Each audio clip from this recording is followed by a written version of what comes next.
All right. How's it going, everybody? My name is Tim. This is Game Break Media. In case you're new here, this company was started with one purpose: to champion physical media. I founded Game Break Media as a way to speak about the current state of physical media, the less than desirable need to depend on digital marketplaces, and meet like-minded people. Eventually, you will find videos and podcasts from my company where we talk about current topics, perform deep dives into the series of video games and movies, and provide a breakaway from the mundane life that we're all stuck in. If any of that interests you, sit yourself down. Let's hang out for a bit. All right, now, to get things started, let's discuss the major things happening this week. All right, first, PlayStation cancels several live service games. What the heck's going on there?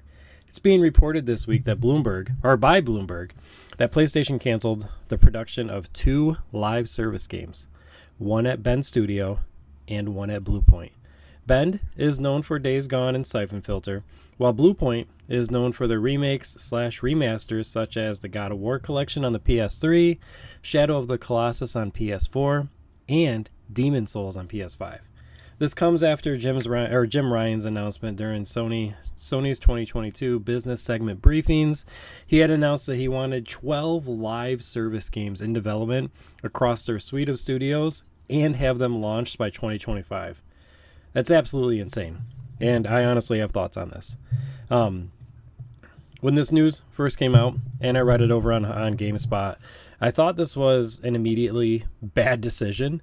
Sony is not known for their live service games. They are known for unique experiences or stories, mostly told in the single-player realm. Jumping on any new trend is never a good idea, especially 12 separate times. Come on, man. When your studios are not known for this, it's not a good strategy. Now, I think what a good strategy would have been is if they would have implemented this by spinning up a group, like a small group, 2 different studios, 1 to 2 studios, and giving them a shot. We saw it happen with Helldivers 2, which was one of the companies that was tagged to make a live service game that was released to rave reviews on both PC and PS5. Sure, there was some controversy attached to it due to the whole PSN BS, but that wasn't due to the game. It was due to the practices implemented after the game was released. Now, of course, this comes in after the unfortunate failure of Concord. Now, I don't personally see the game as a failure. I try not to look at things negatively when it comes to that type of stuff. It was a new idea that they were trying, and I feel that there were multiple failure points throughout the production that we're not aware of that led to the state that it was in when it was launched. In the end, a new studio was spun up, and they created something.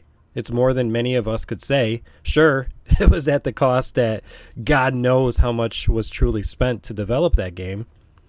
But, I work in the corporate world in my day job, and I know that these sort of projects, there are a lot of people that have to sign off on a lot of the bullshit throughout the various stages. So I don't think that anyone at the studio is fully to blame.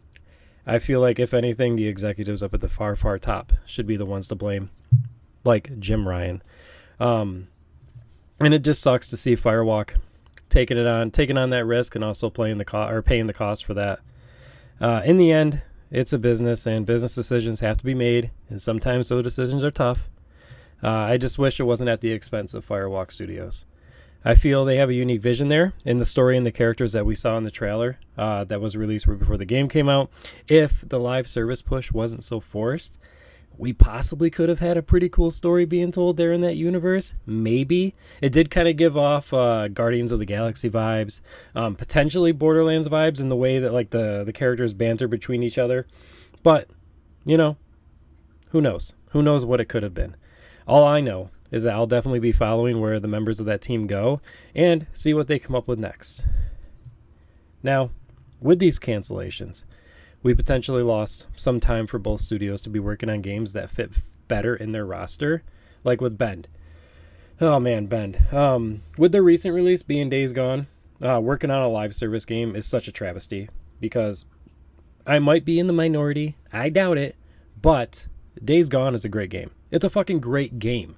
It had a great story, awesome gameplay. Bend really went out of their way to create a world that truly felt lived in and the characters that inhabited it were engaging as well. I know that there were some issues taken with the pacing, but I feel that the pacing was deliberate and it fit well with how the game played out. The way I kind of viewed it was how the earlier GTA games would kind of block off the islands, until a certain point in the game, and then they would allow you to progress further, meet new characters, do different things. Obviously, I feel, if I remember correctly, that was due to like the limitations of the hardware at the time.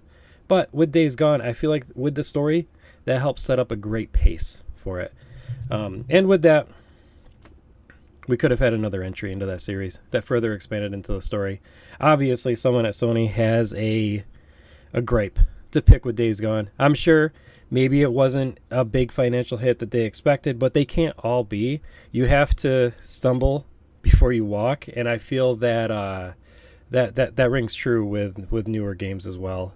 But it also sucks because they have longer development cycles, all of that crap. So there's a lot of factors that come into play with all this. But it would have been great to see another entry into Days Gone. Get more characters, explore Deacon's story a little more, and Sarah. It would have been nice to get a bigger area potentially to play in that kind of took the fight to Nero. That would have been great. I would have loved it. But yeah, Blue Point. Oh my God. I don't even want to talk about Blue Point right now. I feel that was such a massive biff from my point of view. Blue Point is known for their remakes and remasters of single-player games. We know this. Sure, they have one original game under their belt, but that was like a smaller PSN game, if I remember correctly, like back in the PS3 days. I don't want to dismiss it, obviously, because it's a game, and anyone who takes the time to create a game and release it is a shining star in my book. I could never do that shit. But compared to the other games they've worked on, the scope and size was way smaller. But the game they were working on was a God of War live service title. What the fuck's that?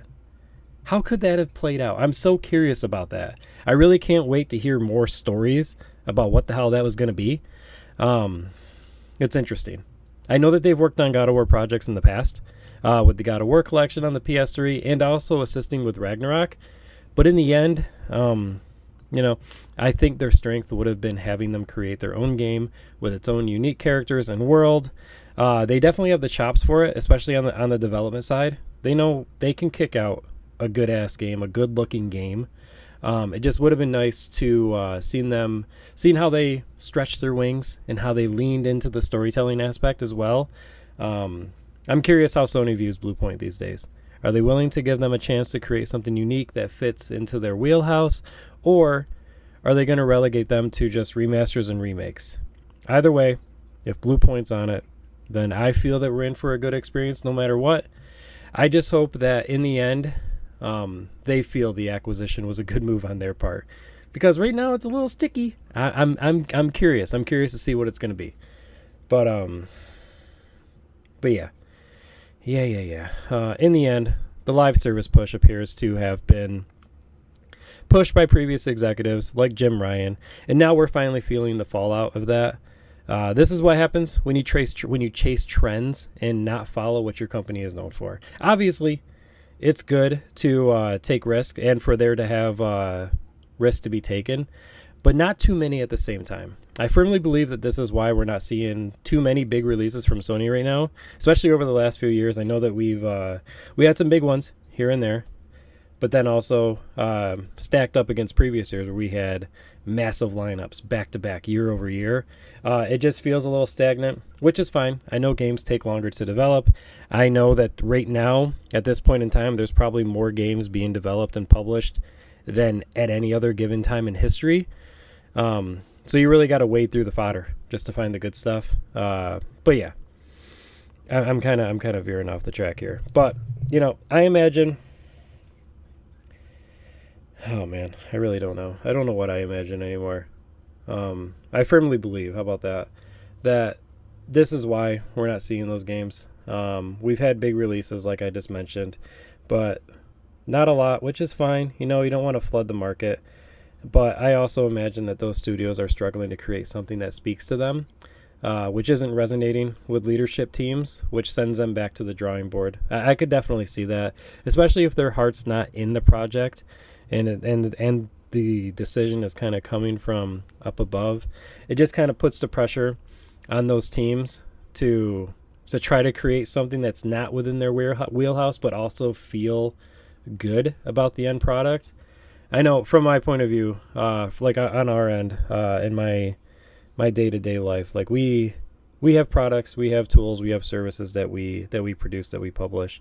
And, if you're not behind it, if you don't fully believe in what you're putting out there, it's really hard to sell it. It's really hard to talk about it. It's really hard to market it as well. So I honestly feel that that's what these teams are up against. But I believe in Sony.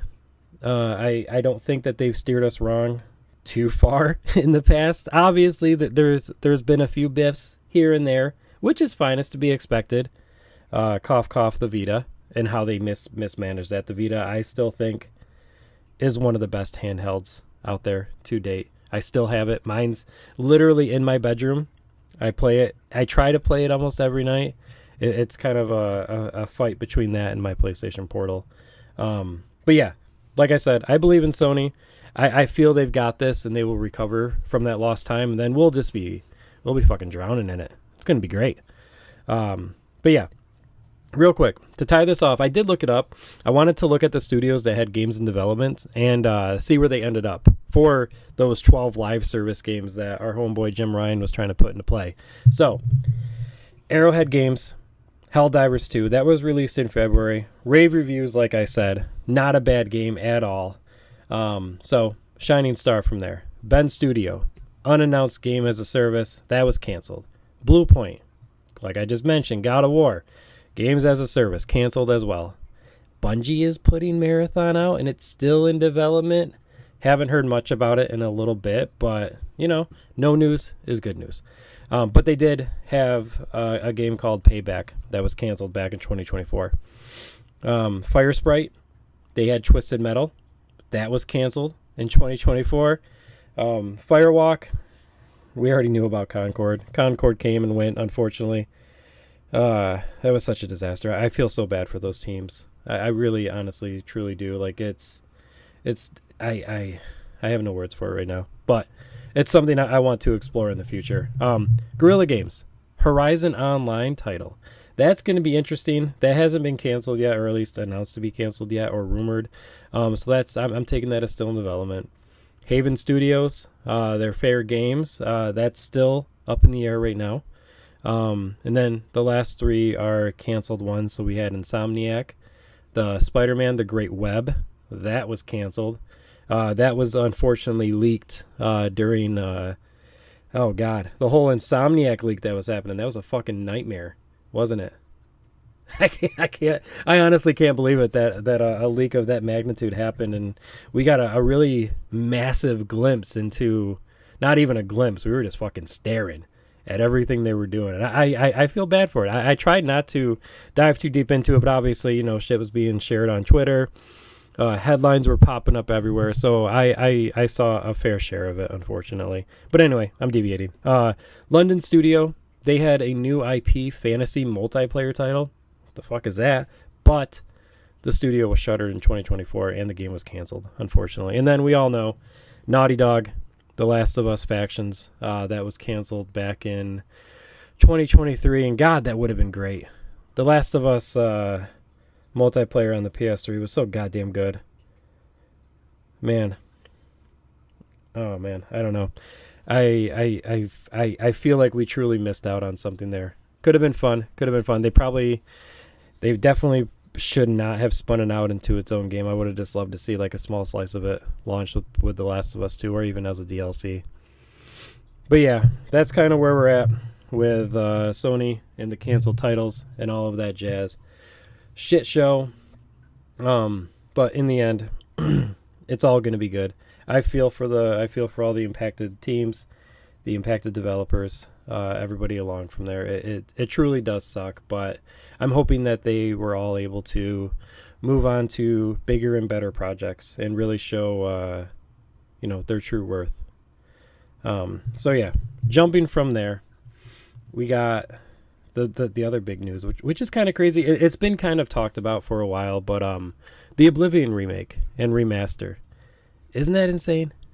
from what I've seen, is apparently it's ditching the Creation Engine and it's launching on Unreal Engine 5 as well. I don't know.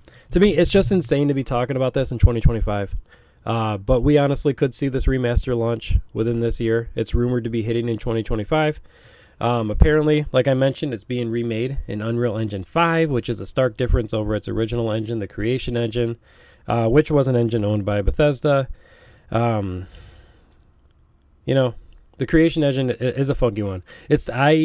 I feel it's the engine that gives us that beautiful Bethesda feel to all of their games. You know what I'm talking about. Like the bugs, Bugthesda, like the jankiness that comes with it.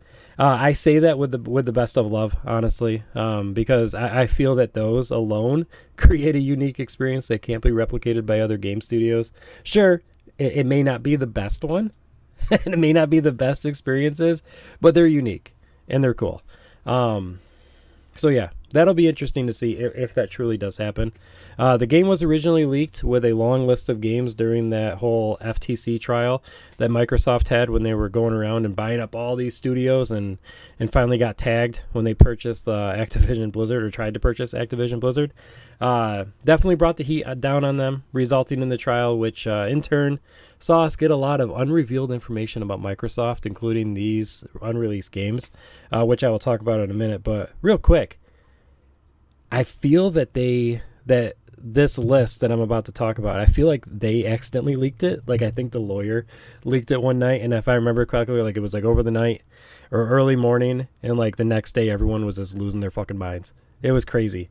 But yeah, talked about a lot of unreleased games, like the Oblivion remaster, Indiana Jones game, Doom Year Zero, Project Kestrel, which was a multiplayer game that was developed by Remedy Games. And then Project Platinum. I don't know what Project Platinum is. I couldn't find too much about that. I'm also an idiot, so I probably didn't search too hard either. But then also The Elder Scrolls 6, which, man, I feel like that was announced before. God, it was announced like what, 2018, 2017 possibly. I think it was 2018. But that's still cooking. A licensed IP game, Fallout 3 remastered, a Ghostwire Tokyo sequel, which would be pretty goddamn cool. That game was so much fun. Dishonored 3, and then Doom Year Zero DLC. All of that was like leaked way back when that trial was happening, and all of those games were supposed to release between 2022 and 2024. But with COVID and a variety of other issues, these games were either pushed back or canceled. But we are seeing some on that list come, like I mentioned, in the way of Indiana Jones, Doom Year Zero, Elder Scrolls 6, and now potentially the Oblivion remaster. One major change is that it's going to bring it to major modern consoles like the PS5. I could see it launching on the Switch too, but who knows? After all these acquisitions, I was nervous that we would never see another Bethesda title on PlayStation consoles outside of what's already been released. Then again, you could say the Oblivion remaster is something that was already on PlayStation consoles when it was back on the PS3. So that would kind of make sense. And you might be right, but I think it falls into Microsoft's grander scheme of releasing every game everywhere. You know, I honestly think it's a solid strategy because I truly believe that there should be no exclusives. Like, obviously, game studios can have exclusive, consoles can have exclusives, but I feel that eventually those games should make their way to other consoles and platforms. There has to be a break-even point where the life cycle of the game plateaus on the exclusive console, and then from there it would make sense to port it over to other platforms. We're seeing this with Indiana Jones, which was released last fall on Xbox and PC, but now it's coming to PS5 in the spring, potentially. I'm not saying that the game is at the end of life cycle. Obviously, it just was released, but maybe Xbox is seeing things in the numbers on their end, where this time frame makes sense to set games out and set them free and put them out there, like releasing an exclusive game, letting it simmer a little bit, set to release new games, and then release that older exclusive game on other platforms. Kind of like rolling them out as they're all on Game Pass. That's the big thing they're trying to push right now anyway. So I think that would make sense. To me, it makes sense. I don't know. But yeah, the Oblivion remaster has me stoked. I can't wait to see it. I love that game in particular, and I feel that it has a very unique charm that can't be matched by other RPGs that came before or after it. So I'm excited to revisit it 19 years later. All right, and then the last but not least, it's a short one. Just because there's not a lot of information out there, and I'm not one of those people that likes to like dive in and fucking speculate all these like tech stuff. I don't know. If you're like me, I don't know if you're like me. Maybe you're not like me. I don't even know if I'm like me. But with like I feel I started around the PS4 where the like Mark Cerny's would get up there. They would talk about their fucking consoles and their games and be like teraflop this and teraflop that, and then all of a sudden the common folk was like, yep, teraflops. Yep, we need the teraflops. We need them. I'm like, I don't even know what a fucking teraflop is. Who gives a fuck? Like, I just want to play the game. I want the game to look good. I want it to be fun. That's all I care about. So yeah, Switch 2, that was announced. I feel like I was getting so annoyed with how long it was taking for them to announce it, just because all of the leaks, all of the other companies like publishing like their designs and their handhelds and their patterns for like their fucking controller holders and all like the Joy-Con holders and all that stuff, and like the cases for the Switch 2.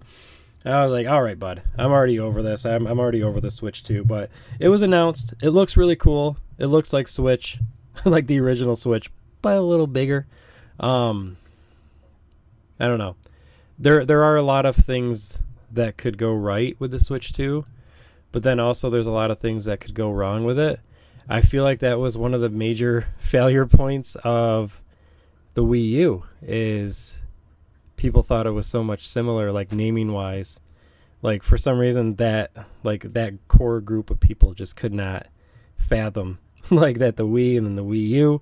I don't know. Switch 2. I'm hoping that they see the number and they're like, newer, better. I'm hoping that like the fucking Samsungs and the iPhones that are out there are putting that into people's brains. Like, all right, bigger number equals newer, better thing. Hopefully. But yeah, I want to talk about that more once it gets closer. I don't want to speculate. I don't want to sit there and try to create all this, go like comb through all these breakdown videos and talk about the fucking tech, because I honestly don't care about the tech right now. I care about the experiences and I care about the fun that's going to happen when the games come out. But yeah, that's it. Nothing too much, nothing too big, right now. And, yeah, I appreciate y'all joining me along on this ride. I know I like to ramble. I like to talk. My hope is to do this more frequently. Obviously, as I mentioned at the beginning, we are Game Break Media. I'm trying to get it out there. I'm trying to talk more about physical media, champion that physical media, break us out of our digital shackles. It's just becoming, it's horrible. Like the corporations have really fucking destroyed it, I think. Obviously, they just turned their way back into cable. They're trying to turn everything into a subscription model. You don't own anything anymore. I want to get away from that. So, like I said, eventually you guys will find videos, podcasts, everything here. You guys will come. I want everybody to come talk to me. I want you to come hang out with me. And yeah, I want us to start talking more about this shit. So I hope everyone has a good rest of your week. And yeah, I will see you next week. Take care, y'all.